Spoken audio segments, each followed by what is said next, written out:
Welcome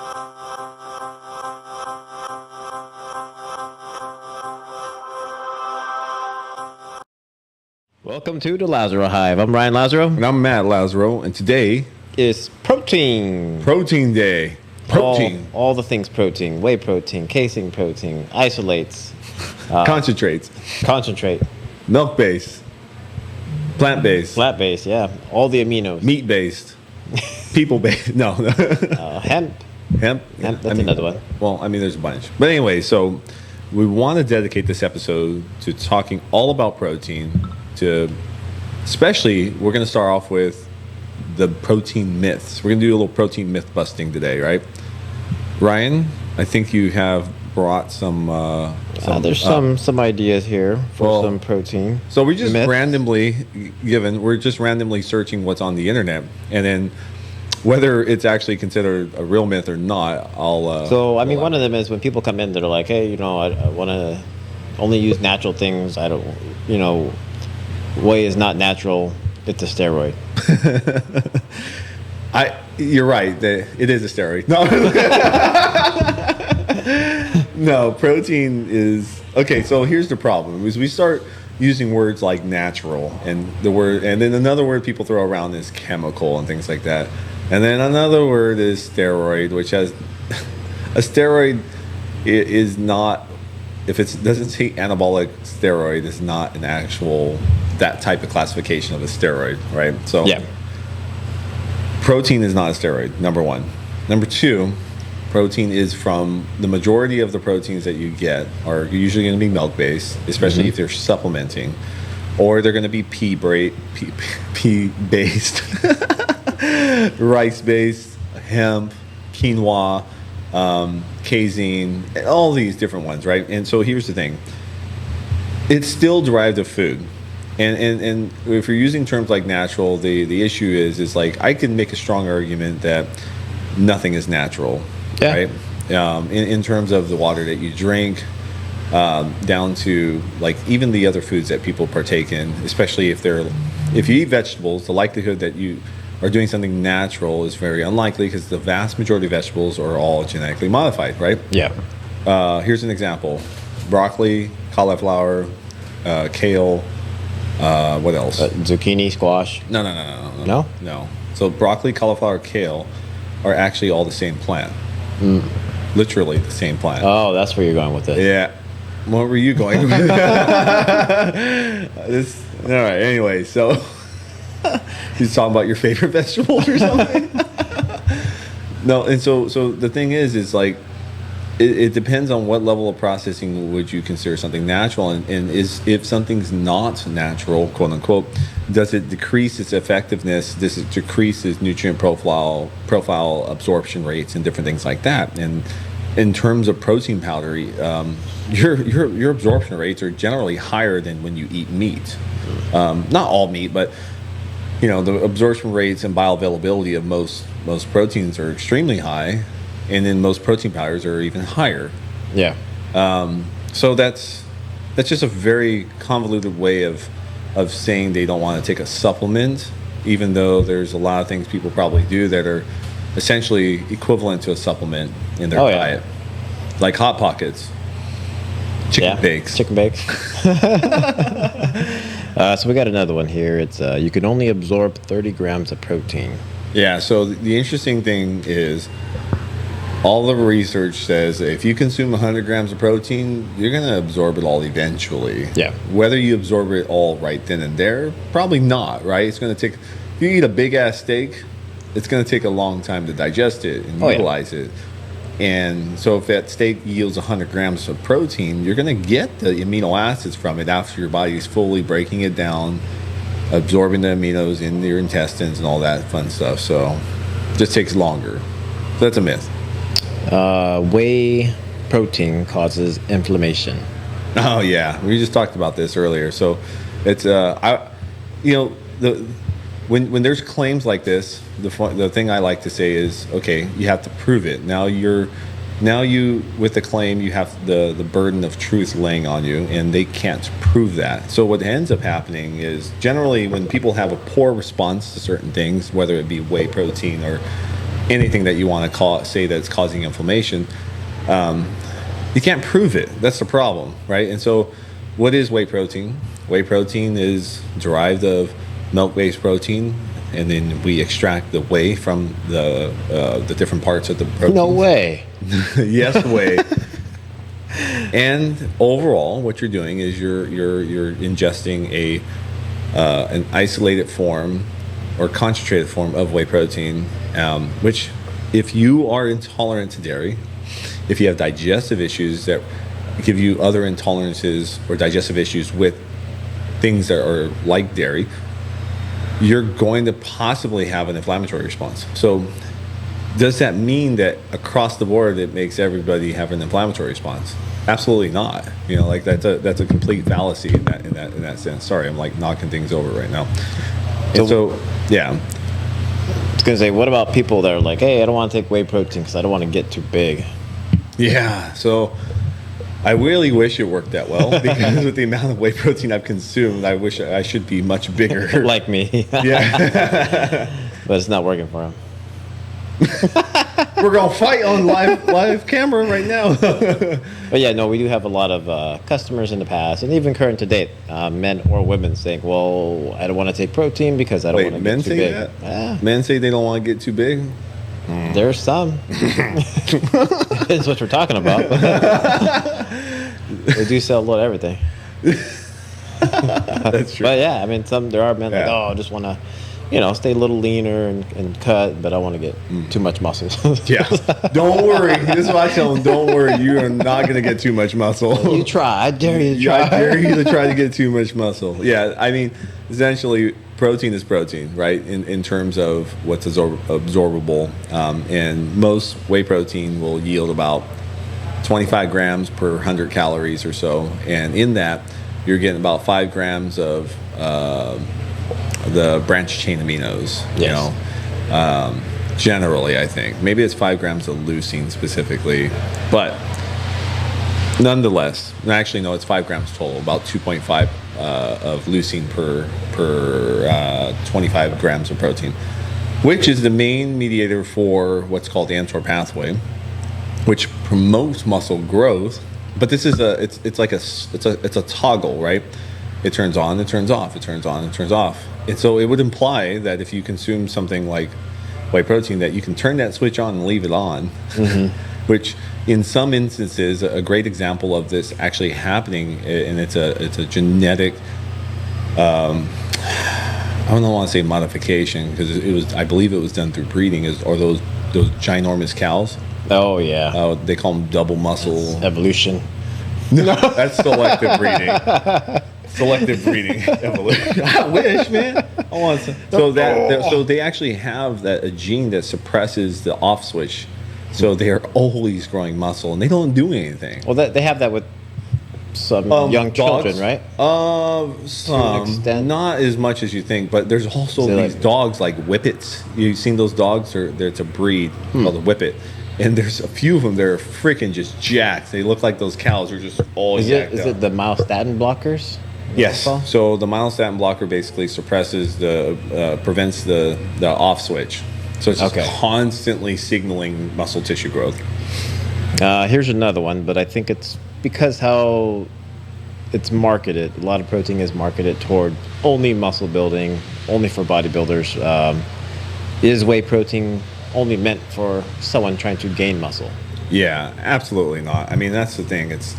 It's meant overall, it's meant to supplement the protein that you're not getting in your actual food.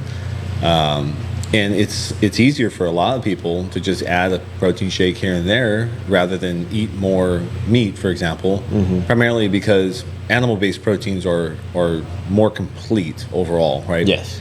And when we're talking about general recovery and health, we get the broad spectrum of all the aminos, the essential aminos that we need from animal-based products. Okay. It's not to say you can't get it in plant, because you can by combining different foods in a very specific way. But is that why some of the protein powders would be like rice protein, pea protein? So a primary example is like the vegan protein that we carry. They use pea protein and rice protein, and I believe even a little bit of Oh no, I thought it. Oh, that was the other one. We had Yeah, a different I one that think they had- actually added quinoa Yeah. in there too. But generally, pea protein is borderline just as good as whey. It doesn't taste as good in my opinion. No, definitely a little gritty. It is a little gritty, but nonetheless, the combination of those gives you a better spectrum of your essential amino acids, getting more leucine specifically to help with that growth stimulation overall. But it's not like it instantly makes you grow. It's just better for you overall. Yeah. So is there an absorption rate difference between whey protein and pea protein and let's say casein protein? They're all pretty damn high. They're all in the 90 percentile range. Well, and also depends on which research you choose to look at too. That's the frustrating part. Yeah. But there's a one that is the golden standard. I can't remember it off the top of my head. I'll look it up and reference it a little later. But pea protein, whey protein, egg albumin, those are all like the top from an absorbability standpoint. Then we have casein and so on and so forth, like micellar casein. I think that's what this one is that we have. Yes. Micellar casein is just a broken down version of casein that gets rid of some impurities, as they do with a whey isolate, Okay. and extends the release. It slows the release down, so you get amino acids kind of like slow dripping into the bloodstream. And is that necessary for everyone to utilize, or is it No. just specific depending on their protein consumption daily? Yeah, so generally, this is a protein that we usually recommend when somebody needs more recovery or is being more aggressive at building muscle tissue. For vegetarians that are looking to grow a little more quickly, I usually recommend, if they're a lacto-ovo-vegetarian, basically, which means they can consume milk still, usually recommend micellar casein at night, whey protein during the day. That way they're just getting a full spectrum overall and being predominantly plant-based, especially if they're not eating things like eggs and stuff like that too. Now, should whey protein cause gassiness? For someone who is intolerant, it will, right?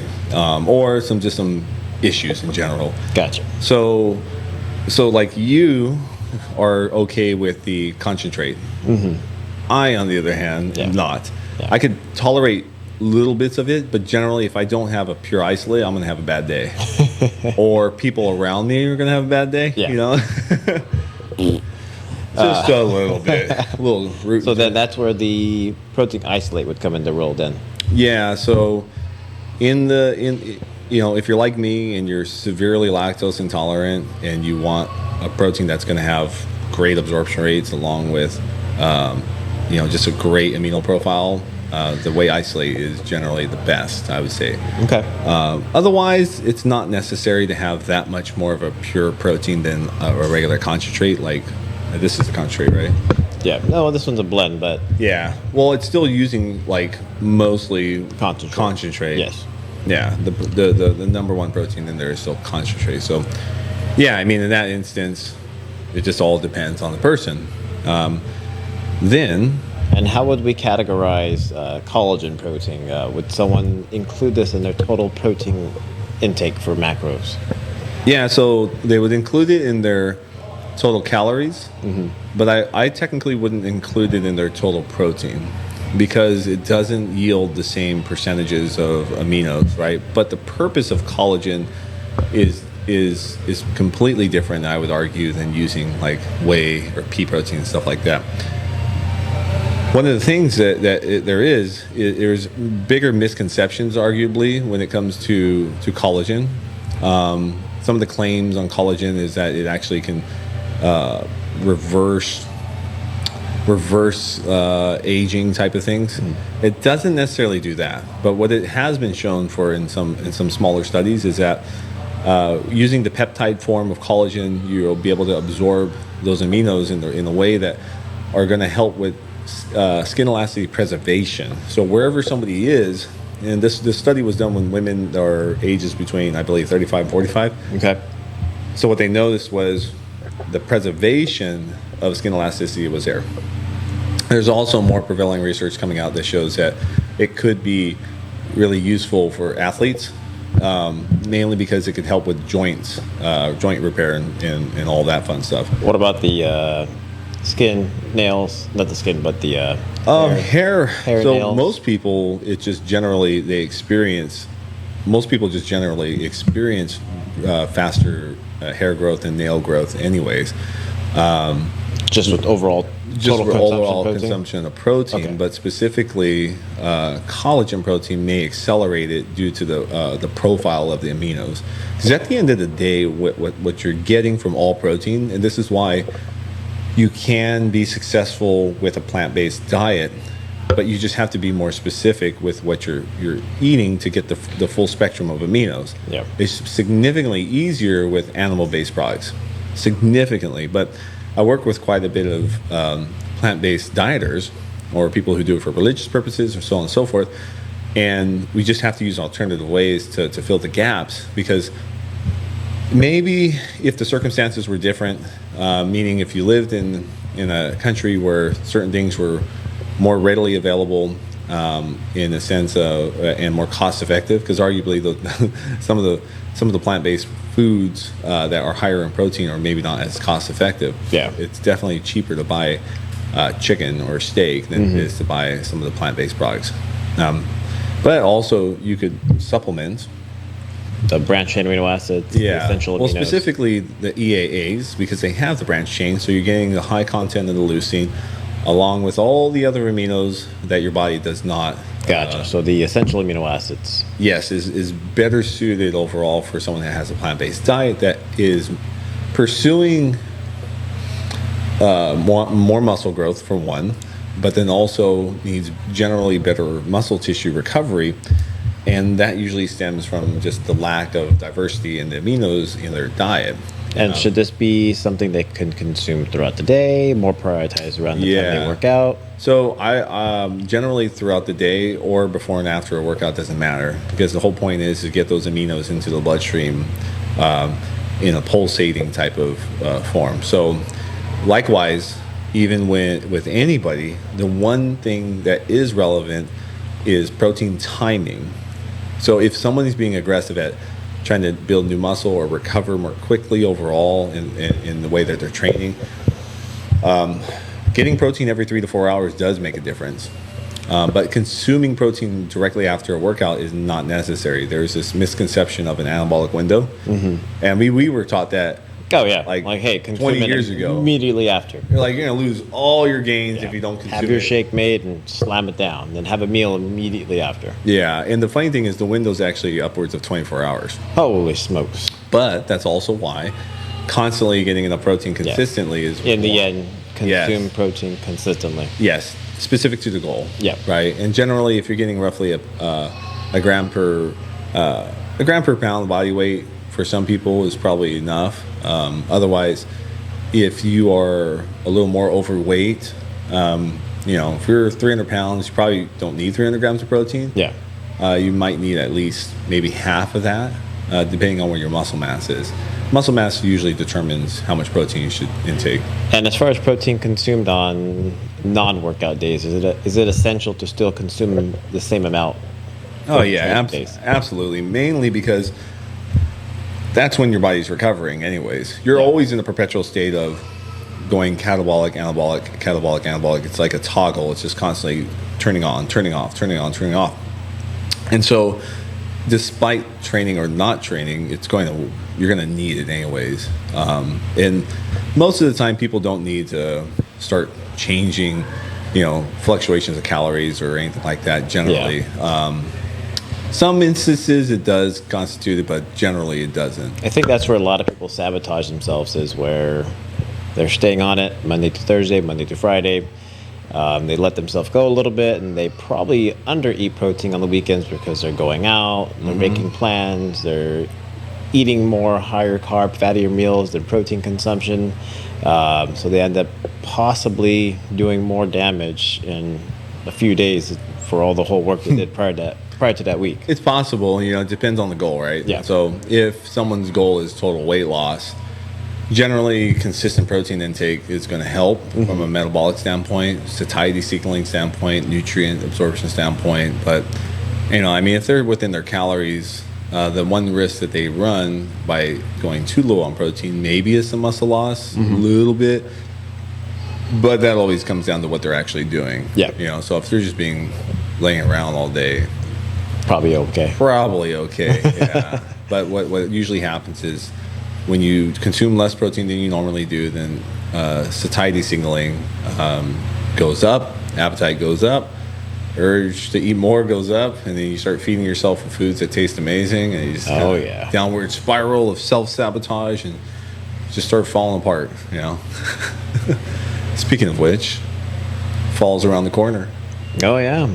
If you are interested in our Build and Burn Challenge, leave a comment below. Mm-hmm. And so far, so good on the outcome on request. Yeah. Ideally, we want to get a few hundred people who sign up this time. The previous one, was it summer? No, it was New Year's. New Year's. It was beginning of the year. Yeah. We had over $1,200 of cash and prizes. So yep. If you want to win some money and some product and you want to participate, don't forget to let us know. Yeah, buddy. And to give you a little rundown, if you don't know what it is, the Build and Burn contest is about who can lose as much body fat while maintaining, if not gaining, muscle as a percentage of your body weight. So this is how we make it fair. So, you know, otherwise, if you lose just total weight loss, someone could come in, use some diuretics, and cheat. Oh, yeah. Drop fat. Water, muscle. Yeah. Yeah. So we use the InBody. Which one do we have? 570? Yep. Really good one. So this makes it way more intricate in the numbers and whatnot. So we got to make it fair. Yeah, definitely. I think we did, was it 2 divisions last time, right? Men's, women's. Men and women, yep. Yeah. Why, you want to do more? I mean, according to certain standards. Whoa. We can't talk about those things. Men and women divisions, that's it. The simple, we keep it simple. Okay, so let's go back to protein. Where did we leave off? You have some more? We were talking about aminos. Mm-hmm. I mean, if you haven't used protein in a long time, they taste amazing now. Oh, so man. if you do have those sweet tooths, we got cookies and cream, peanut butter chocolate, strawberry sorbet, toffee macchiato. We have juice flavored ones. Yeah, watermelon, pineapple. Oh, that's not the one. I was looking at the wrong one. It's not there. Oh, it's not there. Yeah, we have some that taste like mango, pineapple. And a lot of people actually blend these on ice, mix coffee in them. I mean, there's a lot of different ways you can use protein other than just a post-workout recovery type supplement. You can use it as a meal replacement. Yep. Myself, for instance, breakfast would be like half a cup of oatmeal, scoop of almond butter, throw a few blueberries in there, scoop of protein, blend it up, and there you go. Or you can do like what I like to do is just make overnight oats. Yeah. You get your oats, throw some water or almond milk in there, mix the protein powder in that bad boy, let this sit overnight. I think you did some protein pudding before, right? I did. We'll find the link, or we'll just reshoot it. We can just redo it. We'll redo it. It's pretty cool. Do another video. Pretty damn good, actually. Yeah. But basically, if you like to bake, you can throw protein in everything. Yeah. Pancakes, muffins, donuts. Pizza. No. Yeah, sprinkle some protein on your pizza. Sprinkle a little crack. No, you can get really creative. Yeah. Just, it makes it easier to meet your protein requirements. That's all it is. It's for the convenience. You don't need it, but most people suck at eating the right amount of protein, so maybe you do need it, right? Like, I'm tired of eating so much chicken breast and egg whites, and it's like, well, try a protein shake once or twice a day. I do want to revisit the whole. There's a ton of negative things now I'm thinking about again, like that they talked about in reference to whey protein, which is hilarious because whey protein has the most research done on it from a supplement standpoint. Like it's like almost 65 years of research on just whey protein and its effectiveness and absorbability and all that fun stuff. And the funny thing is, it's like there's people out there that will say that it causes these health issues or whatever, but you got to remember, guys, if you cannot prove it, if it's just a purely, it's a statement, opinion, an observation without any context, it's usually just BS generally. And that goes to say with most products anyways. But you got to remember, like if someone's like this all natural person, they're probably going to try to bash it because it goes against what they're promoting. Yeah. And so everything that we tell you guys has nothing to do with our opinion. It's all rooted in the actual facts that are out there and our experience. And if it is an opinion, we'll tell you it's an opinion or anecdotal proof that we've been able to acquire through experience, right? And roughly how many years? I don't know, 30-something years of experience total. It's been a while now. Yeah, I'll be like 18 years in the industry already. And more gray hair. Shave it. That's what I do. That's true. So, like I said, guys, most of these things are perfectly fine unless you actually have a food intolerance or a sensitivity or something like that you're dealing with. And if you need help figuring out which one to take, ask. Just more than welcome to DM us, visit the store. In the DMs, ask about that protein. We do have samples available on site, so more than welcome to provide you with the sample, kind of point you in the right direction on what's going to be most appropriate for you. Yep. Whether it's the aminos, casein protein, whey protein, plant protein, collagen. We have all the resources for you, and don't hesitate to reach out to us. We are here to help you guys. Yes, sir. Well, I think that does it. I don't know if there's any more we can talk about with protein, aside from if you're not going to get enough with whole foods, you should consider supplementing. Yes. Yeah. I agree. Well, thank you, everyone, for tuning in to the Lazaro Hive. Don't forget to like and subscribe on YouTube. Also, you can find us on Spotify, iTunes. Anything else? Google Cast, Anchor. Anchor, yeah. So all I doubt anyone uses that. But yes, like and subscribe. Tell your friends. Stop by for a sample. We will take care of you guys. Ryan will even let you touch his arms. Signing out. Bye. Someone's going to take you up on that offer.